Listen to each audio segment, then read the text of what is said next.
So a reading from Hosea chapter 10. Israel was a spreading vine, he brought forth fruit for himself. As his fruit increased, he built more altars. As his land prospered, he adorned his sacred stones. Their heart was deceitful, and now they must bear their guilt. The Lord will demolish their altars and destroy their sacred stones. Then they will say, "We have no king because we did not revere the Lord." But even if we had a king, what could he do for us? They make many promises, take false oaths, and make agreements. Therefore lawsuits spring up like poisonous weeds in a ploughed field. The people who live in Samaria fear for the calf idol of Bethaven. Its people will mourn over it, and so will its idolatrous priests.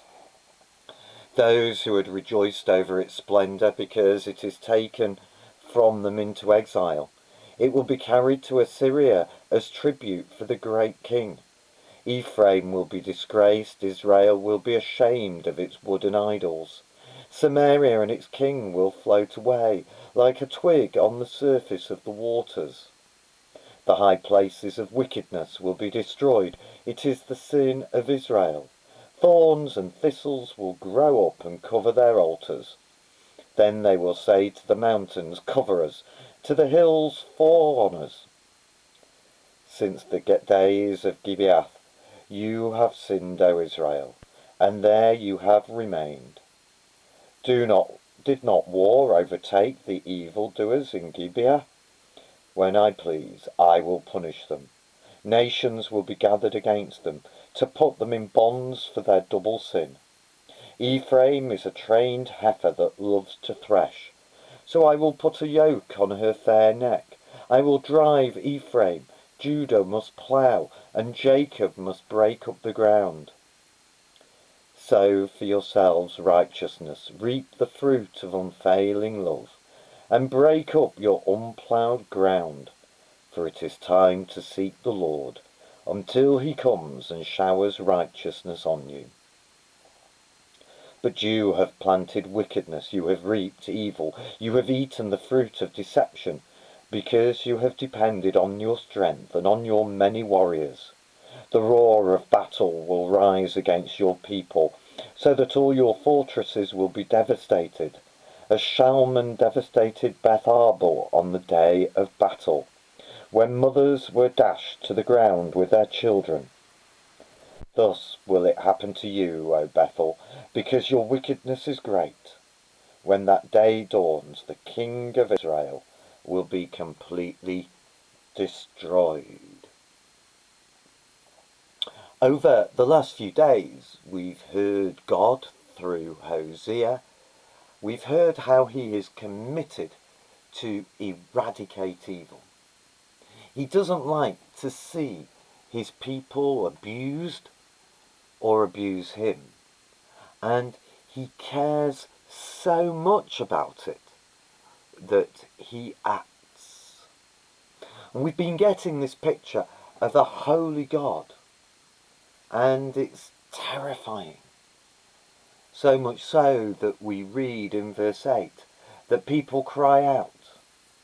They're saying that they would rather be caught in a landslide than face the reality of judgment. We can see three things in this reading that have led to judgment.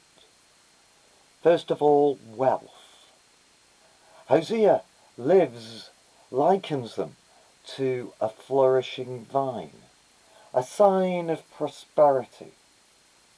The money has led to idolatry and a deceitful heart. Money does that. Secondly, the kings. They've got rid of the kings that they didn't like without asking God first, verse 3. Or they think, verse 4, kings can't be trusted. There's no respect for God's appointed king.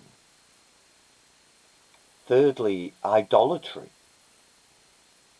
Bethel is a house of wickedness. verse 5. And Jeroboam, you'll remember, had set up a golden calf and made it the centre of religion.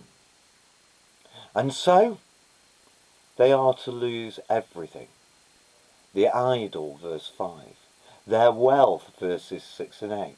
Their leaders, verse 7. It's terrible. And it all could have been so different, but they refused to listen. Remember, back at the start of chapter 8, God had given the people of Israel a warning to return to God or face judgment. But they hadn't listened. Verse 13 we read, they depended instead on their own strength. They rejected God. Now, listen to this from the Gospel of Luke, chapter 23, verse 26. As they led him away, they seized Simon from Cyrene, who was on his way in from the country, and put the cross on him and made him carry it behind Jesus. A large number of people followed him, including women who mourned and wailed for him. Jesus turned and said to them, Daughters of Jerusalem, do not weep for me, weep for yourselves and for your children. For the time will come when you will say, Blessed are the barren women, the wombs that never bore and the breasts that never nursed. Then, now listen to this, they will say to the mountains, Fall on us, to the hills, cover us. Jesus there is quoting Hosea, this very passage about judgment. For if men do these things when the tree is green, what will happen when it is dry? You see, the leaders had rejected Jesus. Again, they'd rejected God. And so a day of judgment will come. And it happened. The Romans invaded. The people were scattered. Then jump with me to verse 34. Jesus said, Father, forgive them, for they do not know what they are doing. A call for forgiveness. A return to God. Rejecting Jesus.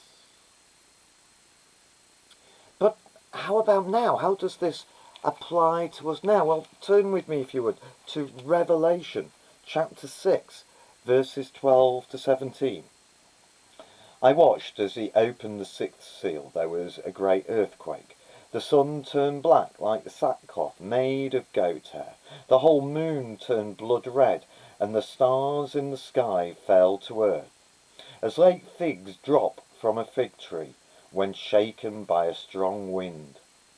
The sky receded like a scroll rolling up, and every mountain and island was removed from its place. Then the kings of the earth, the princes, the generals, the rich, the mighty, and every slave and every free man, listen to this, hid in caves and among the rocks of the mountains. They called to the mountains and the rocks, Fall on us, and hide us from the face of him who sits on the throne, and from the wrath of the Lamb. For the great day of their wrath has come, and who can stand? Right at the end of the Bible, the message is repeated. A day of judgment is coming.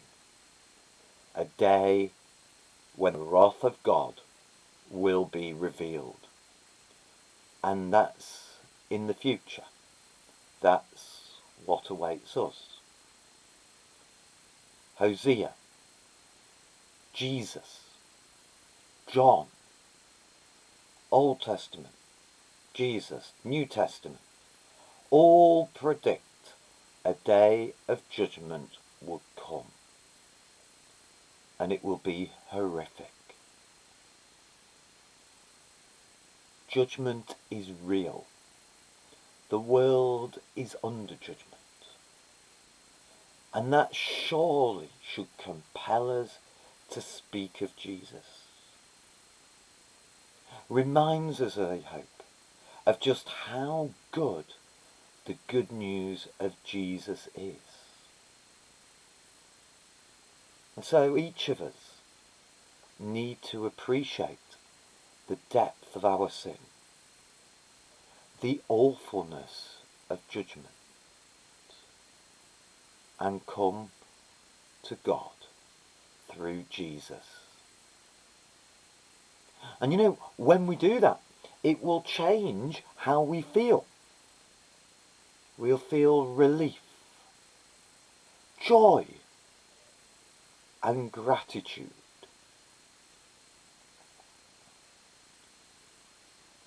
So why do we keep quiet about it? Well, maybe because it's unpopular. We don't want to upset anyone. Or perhaps we don't believe it ourselves. But Hosea, Jesus, and John certainly do. I hope we hear and realise judgment is real and it's awful. And that should compel us to speak about Jesus to our family, to our friends, to our neighbours. But most of all, compel us to say thank you for the good news of Jesus.